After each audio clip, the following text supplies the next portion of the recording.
Hi there. Welcome. Hello, Um, nice to see you. yeah, nice to see you too. I am so excited to welcome you today. Brandon is an IT and technologies professional that I had a pleasure of working with early on in his job search. We had the opportunity to work together through our program workshops and one-on-ones. So early on, as a longtime talent professional, I could tell, Brandon, that you were special. I could tell that you were bright, articulate, optimistic, and you were really intentional. There was a lot of focused energy, instruction to me about what you were looking for and what your goals were as you were Yeah. jumping into that search. So as I got to know you, those traits, you just continued to solidify those traits. And I knew right away that you were going to be great to work with and you were going to find success really quickly. Well, thank you. I Um, appreciate the kind words.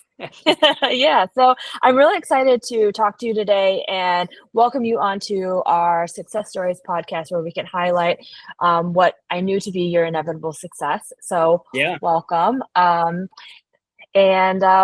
welcome. And if you want to tell us a little bit about you, and then we can kick things off. Yeah, for sure. So, as Tina kind of mentioned, my name is Brandon. I'm an IT professional, and I've been in the field for about 6 years plus. Primarily, most of my career kind of started with Apple. I was working in, the retail store for a long time, and did various internships, and eventually down the line just kind of progressed into different career paths. Just doing more so like desktop support, doing Wi-Fi QA engineering, things like that. So I've kind of dabbled in all the different waters, so to say, a little bit. And I think that's kind of really what helped me carve that path to where I wanted to go. And, ultimately setting that goal and knowing what career path I wanted to take down the road. So, Yeah, no, I agree. I think your extensive background did help shape your direction there. So I'd love to just start off by learning, how did you find yourself in the job search to begin with?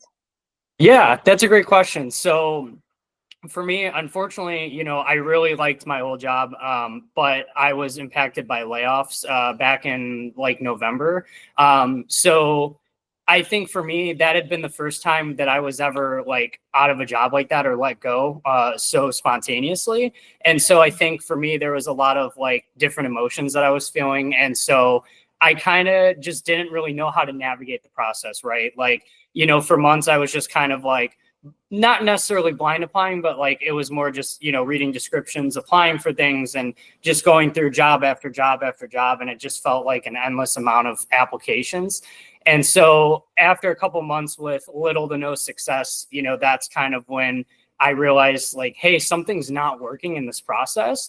And ultimately I realized I needed to kind of change my perspective and my mindset on things, because for me, I would openly describe myself as a open person, and I'm very open-minded. And when I identify that things aren't working, I always like to reassess things. And so, I ended up, kind of needing to take another route. And so that's where I met everyone in the group and, started taking different approaches, like different seminars on, just the interview process, and more networking and things like that, and different routes I could take. So. Right, yeah, so it was pretty early on in your search, but I do recall one of our first conversations was that you definitely felt like you were spinning your wheels. And Yeah. after what was emotional and really abrupt, like what many people are finding themselves with, I know that you dove right in and you started with the resume workshops, the networking, and all of the AI courses, and you were really engaged and involved with the community. But what do you feel like was kind of that unlock per se once you kind of shifted your mindset with us and started to dive in? Where do you feel like that switch happened? Yeah, for me, I would say it was probably along the lines of like networking, right? So as I kind of just mentioned previously, I was just started off by taking that approach of just, applying for jobs and then either just never hearing anything back, or, it would be like months later and then I'd hear something back. And ultimately, I think that's a lot of what people are facing in this current job market. And so for me, I think my unlock moment was just kind of realizing like the networking and like utilizing my resources, right? Because, I'm, as we kind of did in the workshop, it was like, oh, wait a minute, I can network with people. Like, why didn't that like click in my head before? And it was just kind of like that like aha moment, why didn't I do that before? And so for me, warm networking, I think, is always a little bit easier because if I already kind of have that approach, or I'm sorry, that relationship with someone, I always feel very comfortable just kind of leaning into them, and I have no problem asking for help. So, for me, it was really probably like the networking aspect, but I definitely really had to work on the cold networking, and just kind of like how to approach people, especially just on like LinkedIn and things like that, because I'm so used to just kind of doing things in person. And the reality of it in the last couple of years is just that, it's not so much fully like that anymore, just because after COVID, there's been a lot of, everything's kind of done online. We have AI now. So there's a lot of tools in the picture. And so, yeah, it was mainly, working at that. But yeah, I think the unlock moment for me was the warm networking for sure. And also just like even the workshops too, because I think that just being able to collaborate with other people in the group and with you and Steven, everyone that was kind of like helping me throughout the process. I think it was just awesome to learn about like, just going into like the networking aspect of it, negotiation, like just interviews, things like that. So I was learning so much more than just kind of like when I was just applying basically. Yeah, it sounds like we gave it a little bit more intention, but something that I've always really appreciated about your approaches was that you always approach things with such curiosity and optimism for the opportunity to learn something new. And you've Yeah. always celebrated small wins. Yeah. Is that something that, where do you think that comes from? And how do you think that those traits have kind of carried you through this whole process? So, and I think that a lot of it comes from again, the people that I've surrounded myself with, and that really carried over into the job search because it was able to give me that optimism to just take different approaches, try different things, face new challenges. And like you said, just celebrating the small wins. Because even when you just celebrate those small wins, I feel like sometimes when, we celebrate, when we look at goals, right? Oftentimes we're just looking at like the near, the very distant kind of future. And so like, we're looking at like the main big goal, but then we're not accepting the little like steps that we take to get there. And so and celebrating those wins essentially. And so I think that's kind of where it's helped me because, just, hey, I did my resume today and made it look really good. That's a win, and then just like, hey, I reached out to 2-3 people today. And even if only one of them replied, that's a win, So I think just ultimately, like you said, just identifying those little things and like being proud of yourself and the progress that you're making, that's what eventually helps you get to that goal. And then you feel even better about it when you get there. Absolutely. Yeah. So speaking of that, with those small wins, one of those small wins, if I recall correctly, was a unlock for you with the role that you ended up taking, which was that one of those warm leads actually came back for a second round a little bit afterwards, just because I think it was because you had kept the relationship going and you just made such an impact in the conversation. Yeah. So, I'd love to hear a little bit about that story and how that small win ultimately turned into your ultimate success. Yeah. Yeah. It was kind of an amazing story. So essentially I was doing an interview, and it was, probably about 2 months of interviews, just, it was around the holidays. So there was a lot of like waiting period. And for me at points, there was creating that little bit of anxiety. Right. But, just because you're waiting so long. But I think going through that process, it was somewhere that I really wanted to, it was one of the companies that I really wanted to work at. And so I was very involved with like supporting the company mission and just even being passionate and excited about the role. Right. So, and I think that always goes a long way when you're talking to these companies and when you're recruiting and when you're talking to recruiters, hiring managers, whoever, when you're genuinely very interested in the role and you love what you do. And on top of that, like now you love the company mission and what they do, it all just kind of like meshes together really well. And so I think that's essentially what created that success for me was, I was going into these interviews just in the back of my mind, keeping that positive mindset, like, hey, if this works out, it works out. If it doesn't, it doesn't. But also giving 110% into every interview, right? Like not just the first interview with the recruiter, not just the hiring manager, like every interview that I did, just having that full force optimism and just, taking notes, asking questions, and, just showing why you would be a really good fit and why you really want to work there. And so after going through like 2 or 3 months of interviews, roughly, they ended up selecting another candidate. They were like, it was a very tough decision, but, I think the other candidate had a little bit more like educational experience than me, which makes sense. And so I had continued in my job search at that point.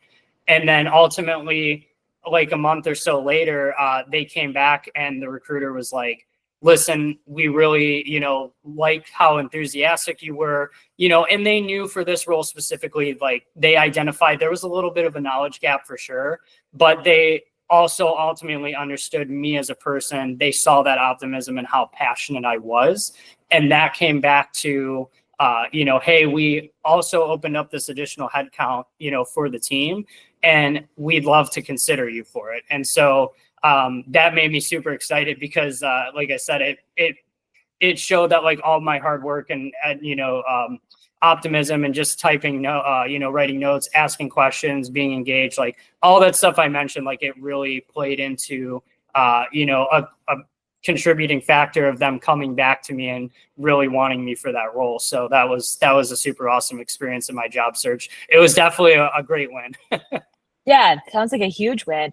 And so, if I recall correctly, that's the one that we ended up accepting, but it wasn't without some trial. I know that we had spoken quite a bit towards the end of that, just the closing the deal. And I've always encouraged everybody in their searches that it's not done until it's done, until the ink is dry, or until you've actually started. You want to be really diligent, enthusiastic, well-rounded, and thoughtful in things that you're doing. So that was an exercise for us. I recall. Some patience, some negotiations. Talk me through that. What was going through your head and how, walk me through that situation. Oh gosh. Yeah. So, ended up doing, they came back for, like I said, that extra headcount, talked to the recruiter and then the hiring manager. And when they came to me, and, told me they wanted to offer me the position, there was so many just like emotions in my head because I was like, I felt relieved. I felt so excited. Like there was just so many different emotions.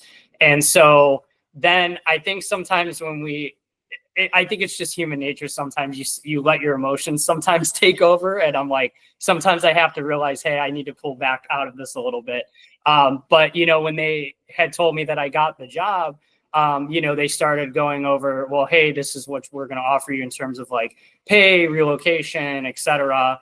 And so once I was kind of hearing all that, I was kind of, I'm a very logistical person. So I was like, that sounds good. But I also wanted to take, to give myself that time to come back and make sure I'm accepting the offer, even though I really wanted the job. Because again, like I was saying with emotions, I feel like some people will just get the first offer and they're like, yeah, I'll take it. You know what I mean? And then especially if you're relocating and moving somewhere or, just the lifestyle that you have to make sure that it works for you as well. And it's sustainable. Right. And so I think like, that's just a super important thing when it comes to the negotiation is just that you really have to give yourself that time. And you went through months of interviews with them. So it's okay to tell them, hey, I need some time to consider this and think about it. And so that's what I did. And I know, Tina, you and I went back and forth a lot about it because I was again, letting the emotions kind of take over for a brief moment there. I'm like, maybe I should just accept it. But then when I started doing the math for like cost of living and moving, I was like, I just don't know if this is going to work out. And so, I remember you kind of like calming me down a little bit. Like, I know you really want this job, but, just make sure it makes sense. And I'm like, you're right. That was my whole like mentality going into this. And so, yeah, and then it ended up working out. I had to go into it with the mindset with, again, like I mentioned earlier in the chat here is that, I went into it, I came to them and told them what I was looking for and what I wanted. And if it works out, it works out. If it doesn't, it doesn't. Because again, as much as you really want the job, it has to make sense for you. And yeah, I think it was just a lot of like emotion, like going into that because I'm like, I don't know what they're going to say. Will they say yes? And so with all those like different emotions kind of going through my head, I think it's just don't be afraid to ask and like know your value. of what you're worth and what you need, because at the end of the day, if they came back to me, I knew that they really wanted me and I really wanted the position as well. So it was just kind of like trying to meet in the middle and make those ends work and make it worth it, even more worthwhile for me. So Yeah, absolutely. That just really illustrates in my mind the idea of a two-way street, right? yeah, Not being afraid to ask and giving data and reasons, because like you said, you went through a lot to get to that process, to get to that place, and yeah, they want you, you want the position. So meeting in the middle and having those direct, professional, and reasonable, justified conversations, I think that was something that really was a a turning point for you, and also I think that really gave them even more conviction in the value and your commitment to yeah. making this work. Yeah.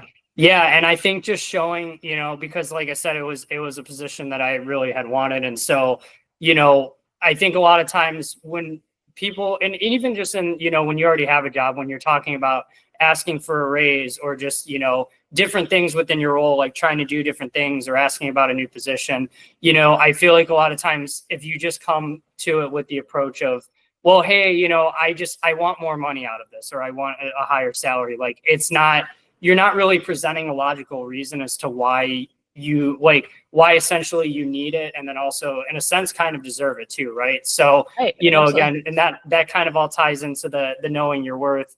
And so for me, like when I had to kind of go back and negotiate that, I kind of presented all the evidence, right? Like, hey, where I'm relocating from based on where I live, the cost of living is X amount higher.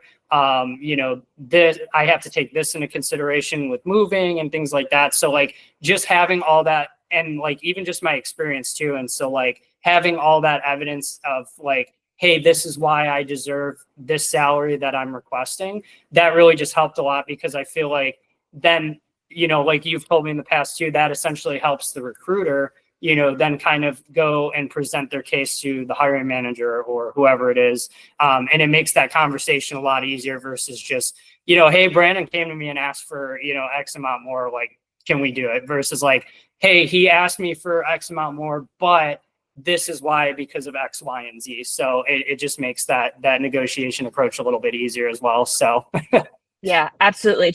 Giving the champion the championing the champion is what I call that. So through all of that, there were ups and downs, there were small wins or pretty big wins. From a yeah. mindset perspective, what do you think maybe one or two traits attributed to your success and your resilience through this? One of my traits I would say is, yeah, just genuinely being a very like open person, open and just, yeah, I mean, just enthusiastic and optimistic. Like, I think those, kind of like we talked about a little bit ago, I think those traits just go a very long way. Because, anything you do in life, you're going to have moments where you're going to feel down, and like, I know there's a lot of times where during this whole job search, like, during the process of finding something and like being told no for this role and then going through the negotiation process, while I did have a lot of wins, there were also a lot of down moments too, right? And so, even with those, I think it's just really about like just taking something away from it. Like if you have those moments where you're like, oh, well, today, I didn't do this or this happened, and you're feeling down about it. It's just like remembering those small wins, and then also what's the lesson I can take away? Like, what can I maybe do differently next time I go into maybe another job interview or apply for something else, whatever the case is. I think when you just have that mindset through most of life, not even just in the job search, but I think that really goes a long way, because it shows people how resilient you are, how optimistic you are. And so those are the type of people that companies want to hire. Like they want you in those roles because even though there may be knowledge gaps or maybe something that you don't know, there's always things that you can learn. And so I think just having that curiosity like I have, that really goes a long way, because it shows people that and companies, whoever, that, you want to just really take on something bigger and you want to be part of a bigger purpose in life. So I would say that's probably the biggest traits for me, for sure. Yeah, those attributes are definitely shined through. Just as I got to know you, even in your down moments, you were still smiling and engaging and actively taking feedback, right? Yeah, And bringing those moments back into perspective for yourself, even yeah, when emotionally, the dot bubbles were coming through really fast. You yeah, were ready to yeah, to type. Um, yeah. but I think that those traits are really core to who you are. So with those traits though, so outside of traits, what do you think were some of the most effective tools, like practical logistical like approaches or strategies that you used? Yeah, I mean, like I was saying before, like, so definitely the workshops too, because they're, I think just having that perspective, like, because knowing your background and knowing Steven's background, Darren's background, just kind of knowing everyone's background of, where they came from and, what they do. It was cool to do those workshops because then, now I'm learning things that I didn't know and really gaining another perspective from it too. So like, on top of my personality traits and personal traits, now I'm doing the different workshops of, negotiating offers and just how to get better at warm networking, and, interview prep and things like that, because there was just, little, maybe things that were just more so little nuances that I was like, oh, I could do this differently on my resume, or, take this approach in the interview process, whatever the case may be. I think it was really cool to kind of utilize those resources. And another thing that I really like too, with it being an up and coming thing, is obviously AI. Because I know we had the AI workshop as well, kind of going over, different ways to kind of just use in general chat GBT throughout the job search, but also, just other AI tools as well. And so like, I think it really even helped me prep a lot too. For example, Stephen would show us, hey, try these prompts, and it was kind of scary how well it knew me. And so I think it was great because I was gaining a lot of new perspective, whether it's from AI, from everyone in the group, whatever, and really just building that sense of community too. Because along with the workshops, I think there was it was honestly just a really supportive and great community too. And so, I know we would talk about our experiences and with AI and things like that too. So yeah, just having that like sense of community too, that was another great tool. So yeah, AI, workshops, and the community aspect, I would say that was like the top three for me. All right, so optimism, curiosity, resilience, community, workshops. It sounds like it was a big mix of a lot of things that made you successful. But I Yeah, think what really comes down to it is that your openness to learn and your own disposition for success and your directional focus was we were just a complement to all of that, and enabling you to give a little bit more lift to your resume or a new perspective on networking or an AI prompt. Really the successes comes down to you and yeah, all of the work that you do, because I wasn't responding to the emails, I wasn't talking to the recruiter, right? that was yeah. that was all you. So building that foundation to enable you to be successful is what our program is really built to do, and enabling you to get to those goals faster is what our intentions are. So I really appreciate you taking the time to talk to me today, as our third guest on our JSC Communities podcast here for Success Stories. You're automatically a legend because I think it's like Well, first thank five you. or something like that. Legend status right there. And we're just really proud to continue to support your journey and wrap you into the community as best we can, and continue to watch you grow and hopefully become a hiring partner soon for us, or whatever you excel into next in your career, we'll be right behind you. Yeah, absolutely. Thank you. I appreciate it. Thanks a lot. I appreciate it. We'll talk to you soon.